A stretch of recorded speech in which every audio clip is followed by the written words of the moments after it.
सन 1986 ये कहानी है चिली की। उस दौर की जब देश पर एक तानाशाह जनरल ऑगस्टो पिनोचेट का शिकंजा कसता जा रहा था। हर वो आवाज जो लोकतंत्र के लिए उठती, उसे या तो दबा दिया जाता या सलाखों के पीछे भेज दिया जाता। इस जेल में 49 राजनीतिक कैदी जो सरकार के खिलाफ आवाज उठाने की सजा भुगत रहे थे, एक असंभव सपना देख रहे थे, आजादी। वो जानते थे कि अगर वो कुछ नहीं करेंगे तो धीरे धीरे उनको और उनके साथियों को मौत की सजा दे दी जाएगी। और तब लियोन नाम के एक कैदी ने एक खतरनाक विचार रखा, भागना होगा, जेल तोड़नी होगी।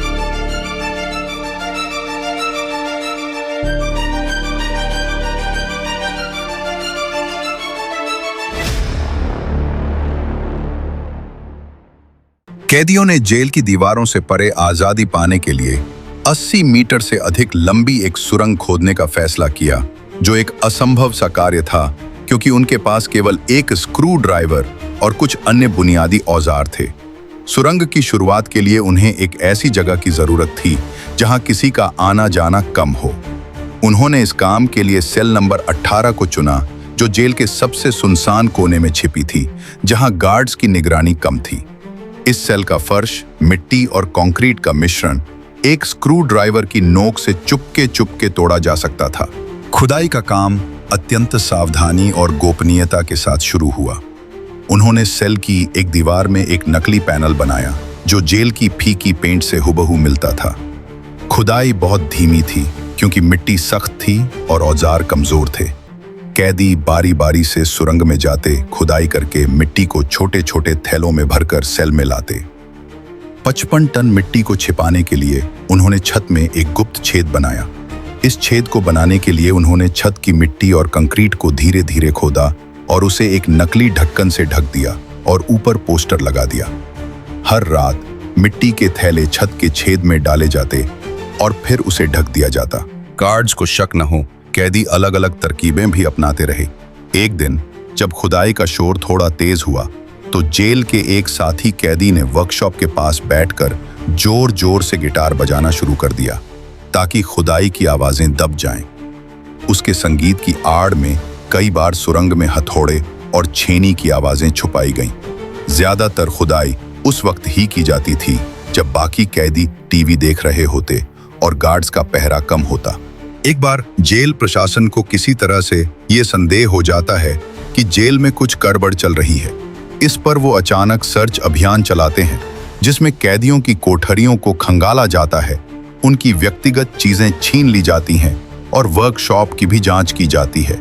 इस दौरान कुछ गार्ड्स 1-2 कैदियों को पीटते भी हैं, जिनमें से एक को जबरदस्ती अलग सेल में डाल दिया जाता है ताकि वो टूट जाए और कुछ उगल दे, मगर कैदी कुछ नहीं बताते। 30 जनवरी 1990 की रात कैदियों की 18 महीने की मेहनत आखिरकार रंग लाई जब 49 कैदी उस 80 मीटर लंबी, तंग और अंधेरी सुरंग से भागने के लिए तैयार हुए। रात 10 बजे के आसपास जब जेल में सभी कैदी टीवी देख रहे थे, उन्होंने अपनी सेल में बने गुप्त पैनल को हटाया और एक एक करके सुरंग में उतरना शुरू किया। सुरंग इतनी संकरी थी, केवल 20 इंच चौड़ी, कि उन्हें पेट के बल रेंगना पड़ा। अंधेरे में मिट्टी की नमी और धूल ने सांस लेना मुश्किल कर दिया और हर कदम पर यह डर था कि कहीं सुरंग ढह न जाए या गार्ड्स को भनक न लग जाए। सुरंग का आखिरी हिस्सा जेल की बाहरी नाली प्रणाली तक पहुंचा, जहां से वे एक गुप्त निकास तक पहुंचे। बाहर निकलते ही ठंडी हवा और आजादी की पहली सांस ने उनकी थकान को धो दिया। बाहरी सहयोगी जैसे पॉलिना बाएजा ने पहले से वाहनों का इंतजाम किया था जो कैदियों को जल्दी से सुरक्षित ठिकानों पर ले गए। हालांकि एक कैदी जो सुरंग के मुहाने पर फंस गया था पकड़ा गया, लेकिन उसने बाकियों की योजना का खुलासा नहीं किया। भागने के बाद चिली की तानाशाही सरकार ने बड़े पैमाने पर तलाशी अभियान शुरू किया, लेकिन ज्यादातर कैदी पकड़े नहीं गए। कई ने देश छोड़ दिया और कई चिली में छिपकर एफएमपीआर के साथ अपने संघर्ष को जारी रखा।